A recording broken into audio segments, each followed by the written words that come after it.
standing over there, just got out of the damn car, Louis. And I was standing there, and there was a big gravel pile there at the quarry at that time, about where those hay bales. They were mining it then? Taking it out? They were still drawing. They were still taking. If they didn't take it out, then they staged it. They hauled it there and left it for future. And this goddamn little doe came right over the top of that rock pile and slid down the side right on her ass. I just stood there with my gun and looked at her. Louis says, "Are you gonna shoot her?" Fucking got up. I couldn't find the safety. It was that great big cannon that Len carried for forever, and that Remington Browning patent. And then the next time I had a shot, we were driving down that lane back.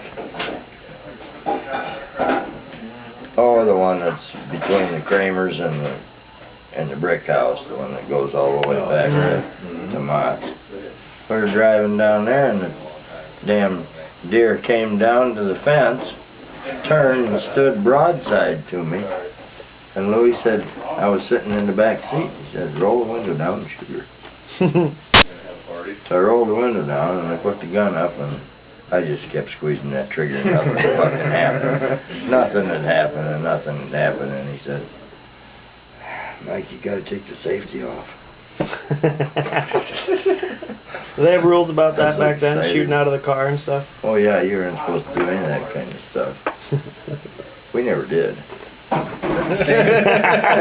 couple dozen times. We never same gun I shot my deer with? Yeah. Yeah, the same gun. Seth shot my first deer with the same gun you shot your first deer with. That's pretty good. I shot my first deer. And You did too? And I hunted 26 years before I killed a deer with antlers. Wow. 26 years. Because there wasn't many deer with them. But how did the deer population get introduced? Was a buck, and then I could shoot. Because they're not named. I have a mount from way back. My great grandpa killed a buck and mounted it. It was in his shop, but it's a little forky. And I guess he mounted it, so it must have been a big spectacular back then. Well, mine, I didn't mount any of mine. The first 3 bucks that I shot, the first year I got the one, God, I was so excited. Up right up here in the clay there in the quarry. And then the next year I shot 2 bucks. And none of them were big. They were all just little bastards. much smaller than anything. 4-pointers or something. Here. 6. Yeah, there were 6 and 8s, but just real tiny tines, pinky tines. And I didn't mount get a Thoma. I couldn't afford it as a kid, for one thing. Didn't have a nickel, and they weren't really worth mounting, but I spent a lot of time mounting them myself, the antlers. I left the hair on the... You still have them? Yeah, got them home? downstairs. Should bring them over here. I got a few deer heads down there and antlers and stuff that every one of them's got a little special little story. Right. First one I shot, I finally broke down and got glasses. It might have had something to do with it.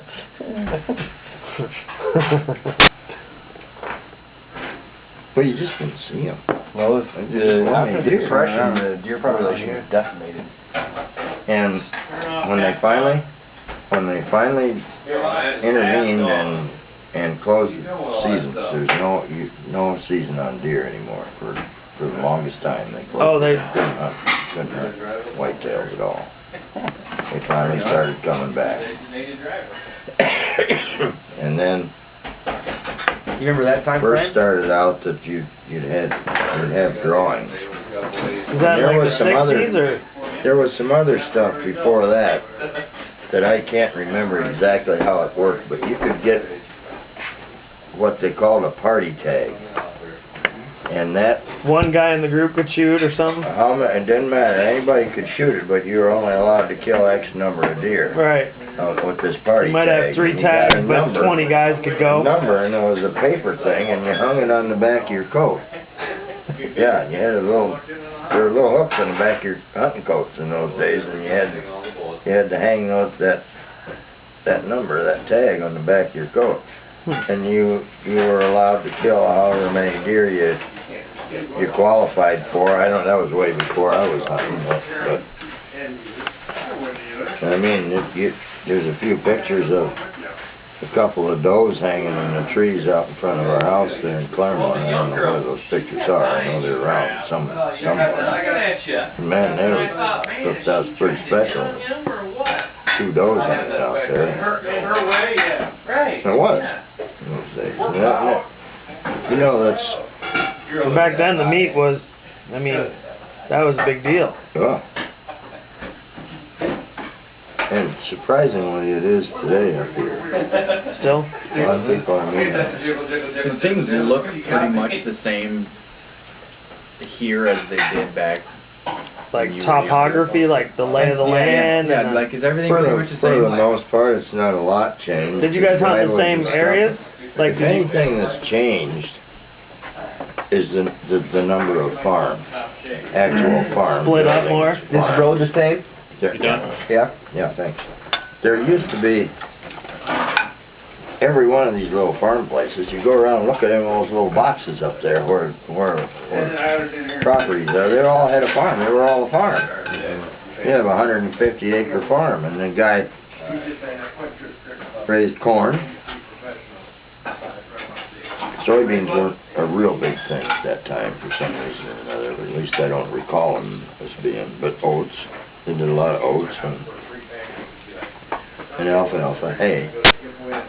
And they all milked, and they all had a few beef cows.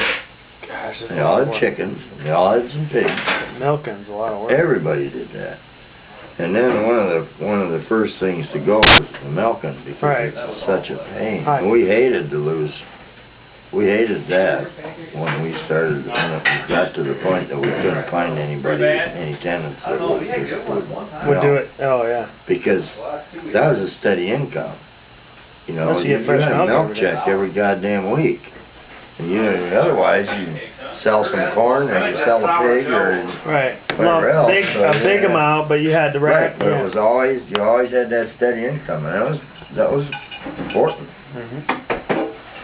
Now, you know, these farm places they're just a expense. Most of them, they have, the buildings aren't, you don't hardly use any of the buildings anymore.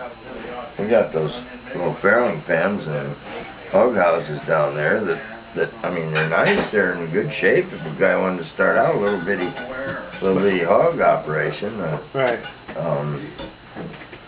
you could do a little hobby farm here at this particular location.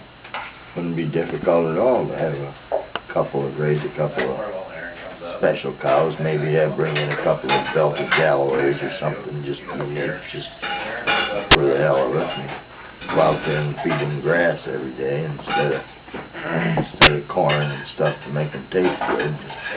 Just bring them something to make them taste like a fucking Did you guys hunt? sagebrush. Did you guys have the 80 then? Yes, that's been in the family forever. We didn't hunt it. It was a long time. Was it mainly here you hunted? And Yep. Never hunted up there at the North Farm in the West Union. It's only been recently, I'd say in the last 15 years that we... That's what I said in that 88, and I really said it. I didn't even know the story behind it. I said all of a sudden one year we just started hunting the fucking 80 acres, and it was like we fell into the fucking melting pot of deer. And I said I don't understand. can't believe how Know many deer why come out of or it. Every year there's 80 deer that run out of the 80 before we get in there. But sometimes they don't. Last year was not well, so what good. these guys never hunted was that godforsaken piece we had over by Elgin. Right out of town. But you crossed that creek 15 fucking Oh times. my The god. goddamn beavers were in there, and they'd dam it up here, and they'd dam it up there, and you couldn't hardly get across it. There was a little bitty patch. You It still wasn't have very- that? wasn't- No, we got, when we sold that, and we got the rolling ground. Alright. Pissed Louis off. He was mad when I sold that. Was it? He liked pushing it? He didn't really say a lot, but I could say, I don't remember what he said. He said, I don't believe you guys sold that. And I felt kind of bad about it, but I mean, it just made sense. It wasn't a very productive piece of ground. It was hard to farm. It was a long ways away from everything else that we had. Where's that at? Well, if you go Long through trip. Elgin, instead of going the way we usually do to Wadena, up that new concrete road, you go through Elgin and That road didn't even used to be there. yeah, that concrete Back in road the that we day take wasn't there. where you come up to the stop sign Yeah. and you drive straight down into Elgin, that didn't even used to be there. No. You used to have to go around the backside and then come all the way Come through Elgin. across that steel bridge, Yeah. go around the little corner, and then up past there's a mill and some other stuff that were back in